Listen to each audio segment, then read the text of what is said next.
Primera de Pedro, capítulo 3, versículos 8 al 17.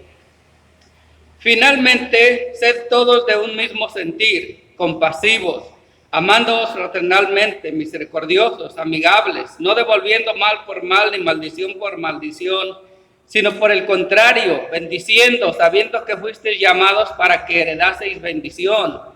Porque el que quiere amar la vida y ver días buenos, refrene su lengua de mal, y sus labios no hablen engaño. Apártese del mal y haga el bien, busque la paz y sígala, porque los ojos del Señor están sobre los justos y sus oídos atentos a sus oraciones, pero el rostro del Señor está contra aquellos que hacen el mal. ¿Y quién es aquel que os podrá hacer daño si vosotros seguís el bien? Mas también si alguna cosa padecéis por causa de la justicia, bienaventurados sois.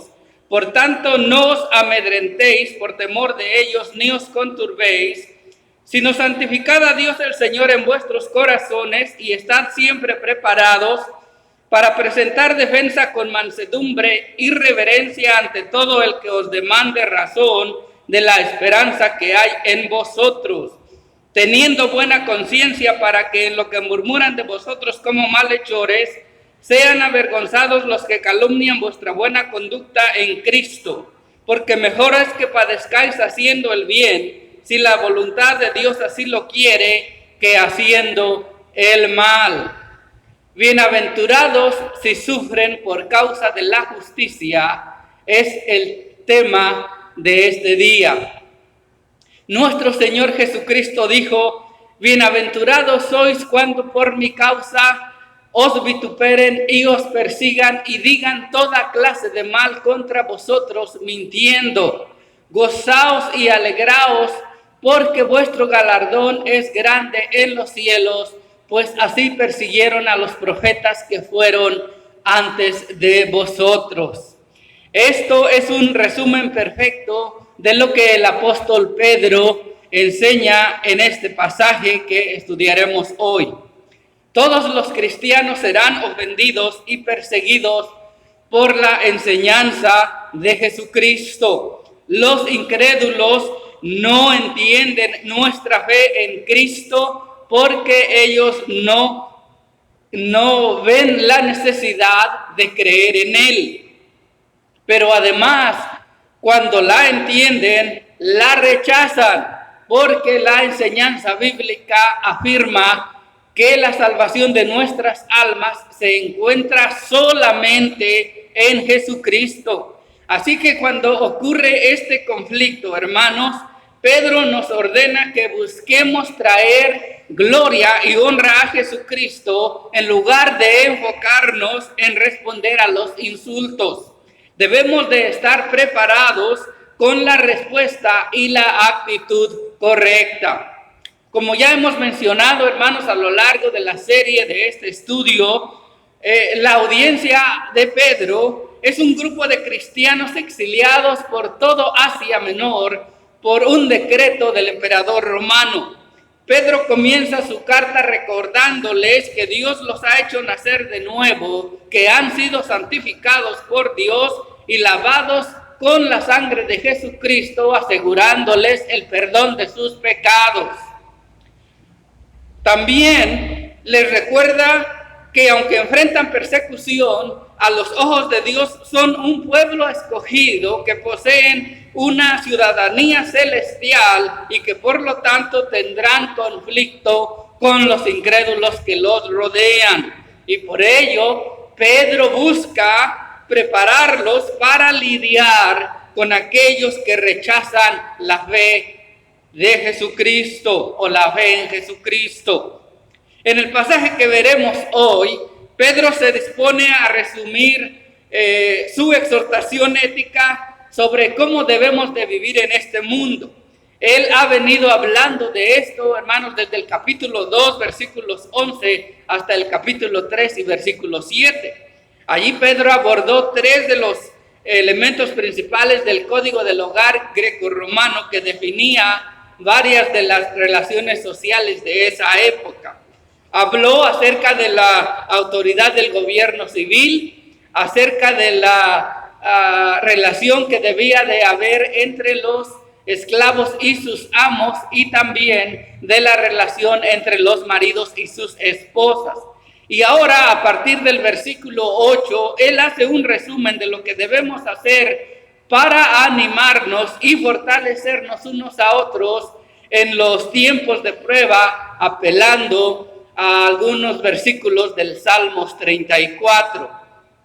Veamos, hermanos, que en los versículos 8 y 9, Pedro ordena que los cristianos deben de manifestar ciertas cualidades con nuestros hermanos, pero también con aquellos que los maltratan.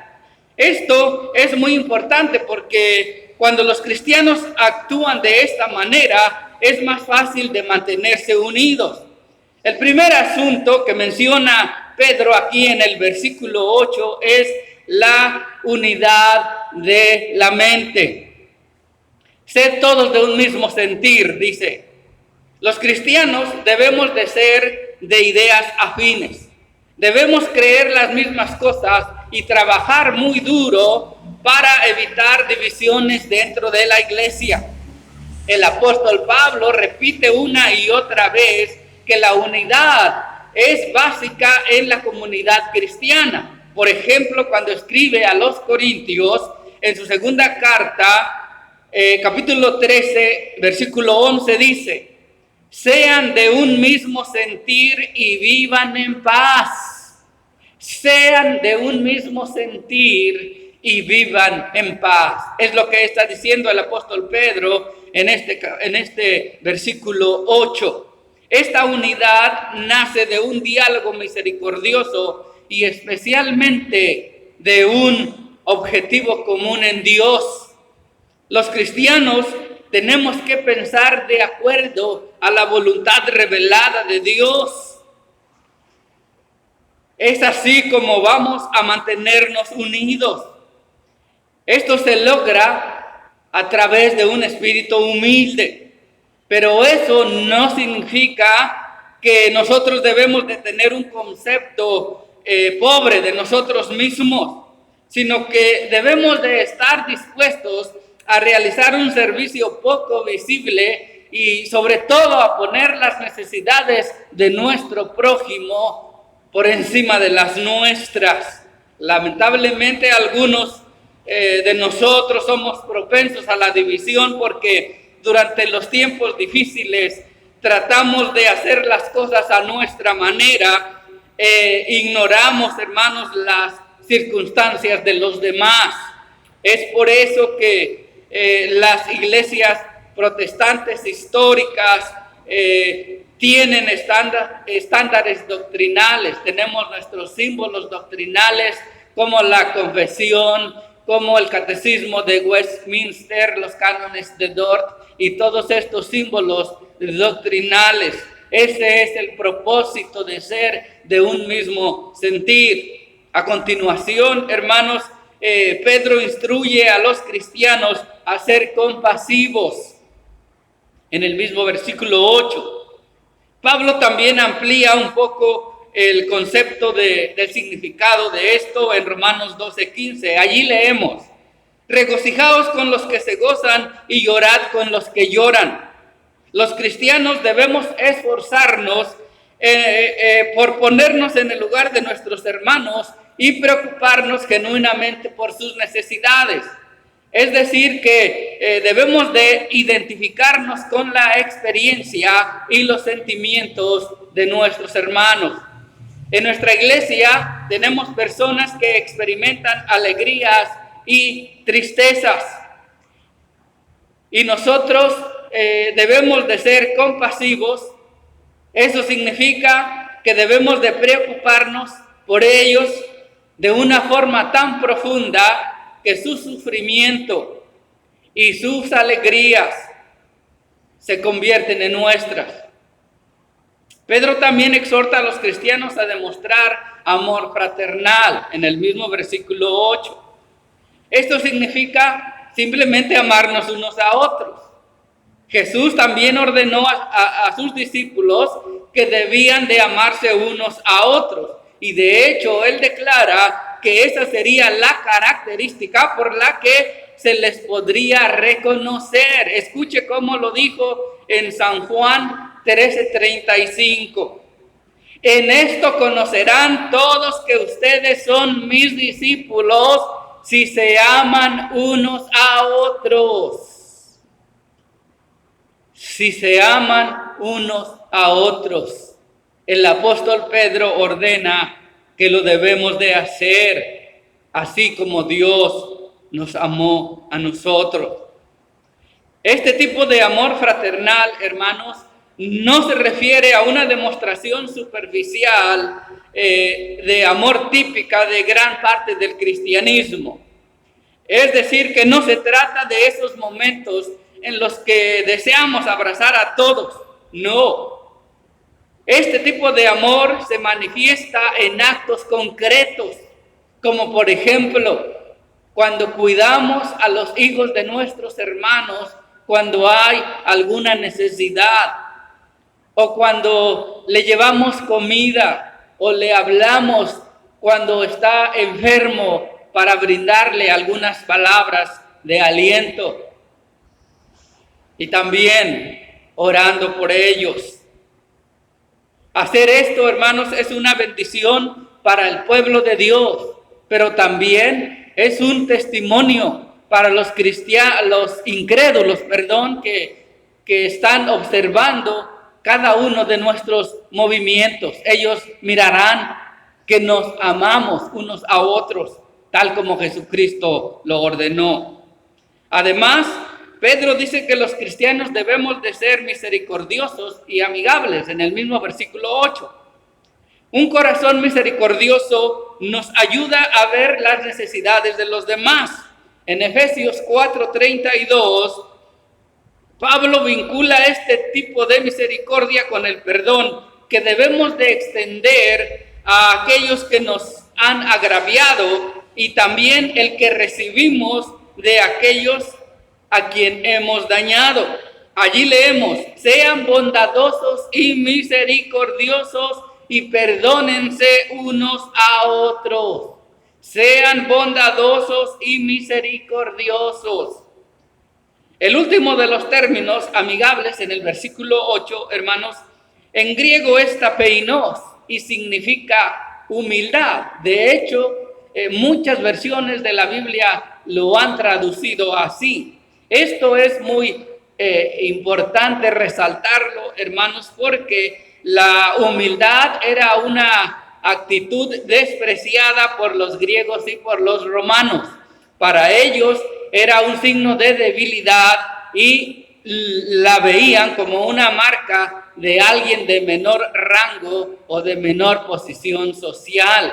Pero el cristianismo realmente revolucionó el mundo antiguo, viendo a la humildad como una gran virtud. Y por eso Pedro ordena que seamos humildes. Así que debemos de ser de un mismo sentir, debemos de ser misericordiosos, debemos, hermanos, de ser perdonadores, de ser humildes, de ser, hermanos, de esa forma es como vamos a evitar las divisiones que regularmente surgen en la iglesia. Pero recordemos que esto también debemos de hacerlo aún con aquellos que nos maltratan. Por eso en el versículo 9, Pedro hace alusión a un dicho de Jesús. Ahí leemos en el versículo 9, no devolviendo mal por mal ni bendición por maldición, sino por el contrario, bendiciendo. En Lucas 6, 27 y 28, Jesucristo dijo algo muy parecido. Esto es muy importante, hermanos, porque nuestro instinto natural, que es la naturaleza caída, es responder a tales ofensas de la misma manera. En esto, hermanos, nosotros somos como Lamec, cuya jactancia se narra en el libro del Génesis, capítulo 4. Allí leemos: dijo entonces Lamec a sus mujeres: Ada y Sila, escuchen mi voz. Mujeres de Lamec, atiendan mis palabras. Si soy herido, mataré a un varón. Si soy golpeado, mataré a un joven. Y si Caín será vengado 7 veces, Lamec será vengado 70 veces 7. Parece que hay un poco de la jactancia de Lamec en cada uno de nosotros, porque si alguien nos insulta, le pagamos con un insulto más grave. Y eso es lo que Pedro ordena que evitemos. Pedro de hecho ordena que debemos bendecirlos. Es importante, hermanos, recordar que maldecir a alguien en el mundo supersticioso de los griegos y de los romanos era literalmente colocar una maldición sobre ellos. Para ellos la persona que era maldecida sufriría alguna enfermedad, malas cosechas, infertilidad u otra calamidad. Algo así como aquellas personas que piensan que con insertar algunos alfileres en un muñeco vudú dañará a otra persona. En el mundo moderno entendemos que maldecir a alguien es insultarlo, pero en la época de Pedro era colocar un sufrimiento sobre ellos. Es por eso que Pedro instruye a los cristianos a no devolver una maldición con otra maldición, sino a bendecirlos. Los cristianos sabemos que no existen tales cosas como las maldiciones que traen enfermedades o desastres. Este es solamente uno de tantos casos donde conocer acerca de la soberanía de Dios, de que Él está en control, nos trae grande consuelo. Pedro ordena a los cristianos bendecir a quienes los maltratan, porque se nos ha prometido una bendición celestial y eso debe de reflejarse en nuestra conducta hacia los demás. Además, hermanos, debemos de recordar que la bendición en verdad se convertía en bien para la persona bendecida. Es por eso que los sacerdotes bendecían al pueblo por orden de Jehová. Los escritores del Nuevo Testamento bendicen a sus destinatarios en la mayoría de sus cartas, y nuestros cultos siempre concluyen con la bendición de Dios a su iglesia. Pedro dice que debemos bendecir a otros para obtener esa herencia que ya es nuestra. Allí dice versículo 9, la última parte, sabiendo que fuisteis llamados para que heredaseis bendición, porque las buenas obras, como bendecir a otros cuando nos maldicen, son el fruto de una esperanza viva, no son la base de nuestra salvación. Lo hacemos porque hemos nacido de nuevo y porque poseemos un corazón agradecido. Esta es una forma práctica y concreta de perdonar a quienes nos ofenden, porque devolvemos bien por mal, como Dios lo hace. Pedro respalda esta enseñanza en los versículos 10 al 12 con la cita del Salmos 34, versículos 12 al 17, que trata acerca del sufrimiento y la forma en cómo Dios libera a su pueblo. Ahí leemos: porque el que quiere amar la vida y ver días buenos, refrene su lengua del mal y sus labios no hablen engaño. Apártese del mal y haga el bien, busque la paz y sígala, porque los ojos del Señor están sobre los justos y sus oídos atentos a sus oraciones. Este pasaje, hermanos, encaja de forma excelente en esta sección de la carta, porque refrenar la lengua y hacer el bien son la esencia de lo dicho anteriormente y de lo que se va a decir a continuación. El pasaje sugiere que la bendición de Dios está sobre los que hacen el bien. Los lectores de Pedro, hermanos, necesitaban recordar que cuando el pueblo de Dios sufre a manos de otros, Jehová lo sabe y escucha sus súplicas de liberación. Al citar este salmo, Pedro les recuerda que Jehová castigará a aquellos hombres malvados. Por lo tanto, los cristianos no deben de vengarse de quienes los maltratan. El conocimiento de que Dios juzgará con justicia a los que maltratan a su pueblo en el día del juicio permite que los cristianos no respondan de la misma manera. Debemos de tener eso en mente, hermanos. Dios se ocupará de aquellos que nos maltratan mucho mejor de lo que nosotros lo haremos. Y aunque en el Salmos 34 se refiere especialmente a las bendiciones terrenales, Pedro, hermanos, hace mucho énfasis en las bendiciones que los cristianos recibirán en la vida venidera. Por eso los cristianos deben de bendecir a aquellos que les persiguen, porque saben que el rostro de Jehová está sobre aquellos que maltratan a su pueblo. Sin duda, dejar que Dios tome venganza de aquellos que nos maltratan es realmente una prueba de fe. Sí lo es, pero debemos de recordar que la herencia celestial que se nos ha prometido supera a todo lo que podamos imaginar.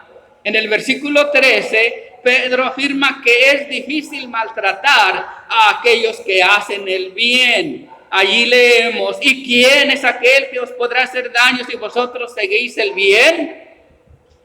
Si hacemos el bien, hermanos, lo más probable es que nadie nos maltrate. Este versículo es una transición de la idea en la que el sufrimiento se minimiza por medio de la virtud y pasa a una nueva enseñanza sobre cómo reaccionar cuando llega el sufrimiento. Es decir, hermanos, aquí el apóstol deja claro que la buena conducta no siempre nos va a librar del sufrimiento. No. De hecho, algunas personas son tan malvadas que persiguen a los justos simplemente porque hacen el bien y porque la justicia les enfurece. Pedro reconoce la naturaleza caída que siempre desea hacer el mal, pero los cristianos sabemos que cualquier mal que experimentemos en esta vida, hermanos, se hará justicia en aquel día del juicio. En ese día, los creyentes recibirán lo que se les ha prometido, su herencia celestial, y los malvados serán castigados. Es mucho mejor sufrir ahora por hacer el bien que escapar la injuria de ser cristiano en un mundo pagano y luego enfrentar al Dios Santo en el día del juicio. La realidad, hermanos, es que los cristianos sufrirán en esta época perversa. Es por eso que saber el final de la historia humana nos da una perspectiva muy alentadora sobre nuestras pruebas actuales. Versículo 14. Mas también si alguna cosa padecéis por causa de la justicia, bienaventurados sois, por tanto no tengan temor, dice el apóstol Pedro. No se asusten. Cuando sufrimos por causa de la justicia, podemos contar con la promesa de que Dios tiene todo bajo control. Ahora bien, hermanos, el sufrimiento por causa de la justicia no se refiere al tipo de sufrimiento que debe soportar toda la raza caída, como la enfermedad, los desastres naturales o la muerte. No se refiere a eso. Aquí se refiere específicamente al sufrimiento por el cual pasan los cristianos por su fe en Dios. La palabra de aliento de Pedro hace eco de un dicho de Jesucristo que se encuentra en San Mateo 10:28, que dice: no temáis a los que matan el cuerpo, pero no pueden matar el alma. En una ocasión se dijo de los mártires calvinistas que ellos no le temían a nadie porque temían a Dios. Por ello, a pesar de los tiempos difíciles que están pasando estos cristianos, deben, hermanos, de estar confiados en que Dios está en control. No deben de temer, aunque por supuesto el miedo es la reacción natural en estas circunstancias, y por ello es que Pedro describe una forma de cómo sus lectores pueden lidiar con ello en el versículo 15. No le tengan temor, dice versículo 14 y 15, sino santificad a Dios el Señor en vuestros corazones. Esta es la forma de lidiar con el temor. En vez de temer a las personas, debemos temer a Cristo. Pedro dice que honremos a Cristo el Señor como santo, lo cual es un eco de Isaías 8:13, donde leemos: a Jehová de los ejércitos, a Él santificad, sea Él vuestro temor y Él sea vuestro miedo. Pedro quiere que el compromiso no sea solo un compromiso intelectual ante la verdad sobre Jesucristo, sino que sea un compromiso profundo con su persona. Santificar a Cristo como Señor quiere decir ponerlo a Él por encima de toda autoridad humana.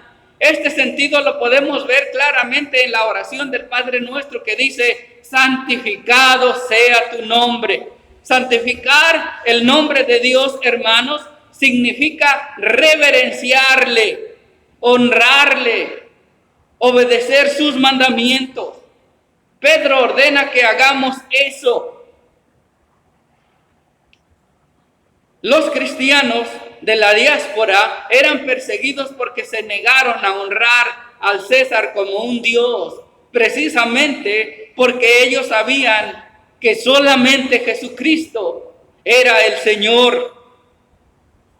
Al honrar a Cristo en nuestros corazones, estamos afirmando que en un día incluso el poderoso César se postrará ante Jesús y confesará que Jesucristo es el Señor. Así que honrar a Cristo como Señor es la solución al miedo. Jesús es el Señor de todos nuestros enemigos. Además, Pedro instruye a los cristianos a estar preparados para responder a las falsedades paganas. En el versículo 15 dice que debemos de estar preparados para responderles. Versículo 15, y estad siempre preparados para presentar defensa con mansedumbre y reverencia ante todo el que os demande razón de la esperanza que hay en vosotros. Los cristianos debemos de saber lo que creemos y por qué lo creemos. Pero además, Pedro agrega que no solo es importante estar preparados con argumentos básicos para la verdad del cristianismo, sino que debemos hacer nuestra defensa con amabilidad y con respeto. Es decir, que cuando se desafía la verdad de nuestra fe, debemos de dar respuestas, pero debemos de hacerlo con respeto y con humildad. La forma de responder y la vida que hay detrás de la respuesta, hermanos, es mucho más elocuente que la respuesta misma. Vea lo que dice el versículo 16 y 17. Teniendo buena conciencia, para que en lo que murmuran de vosotros como de malhechores, sean avergonzados los que calumnian vuestra buena conducta en Cristo. Así que, hermanos, nosotros tenemos que responder con mansedumbre y con respeto.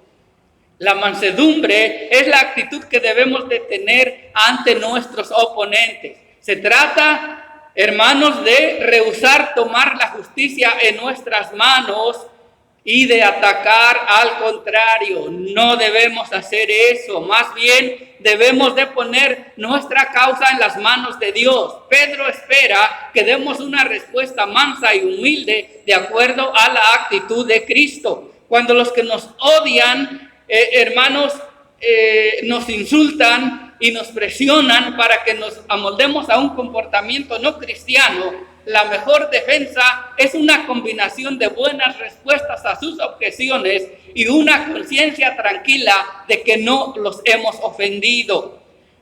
Nuestro buen comportamiento en Cristo avergonzará a nuestros acusadores y desafiará aquel argumento que afirma que los cristianos somos hipócritas. Los incrédulos ignorarán nuestras respuestas a sus objeciones si los maldecimos y devolvemos el insulto, pero será muy difícil descartar nuestros argumentos si vivimos lo que creemos. Además, es mucho mejor, dice Pedro, sufrir por hacer el bien que sufrir por hacer el mal, si Dios así lo quiere. Tristemente, nuestra cultura, hermanos, es casi tan pagana como la romana del primer siglo. Incluso en algunas iglesias los miembros no son de un mismo sentir y por ello causan divisiones. Es por eso que haríamos muy bien, hermanos, en practicar estos mandamientos del apóstol Pedro, de ser de un mismo sentir, de ser compasivos, de ser misericordiosos, de ser humildes. Además, hermanos, existe una abierta hostilidad hacia el cristianismo evangélico. La realidad es que si vivimos de acuerdo a la enseñanza bíblica, la gente nos maldecirá, nos insultará, porque odia a Jesús y todo aquello que lo representa. Por ello debemos de estar preparados para dar una defensa cada vez que se nos desafíe y hacerlo de la manera correcta. Debemos aceptar que la buena conducta fluye de la relación que tenemos con Cristo. Cristo es el que define lo que es la buena conducta y Él es el que nos sostiene incluso en los momentos más difíciles. Debemos de recordar, hermanos, que Jesucristo todavía es el Señor. Nosotros somos sus elegidos, que hemos sido rociados con su sangre y hemos sido perdonados de nuestros pecados. Por lo tanto, debemos de vivir de acuerdo a como Él nos ordena en su palabra. Amén.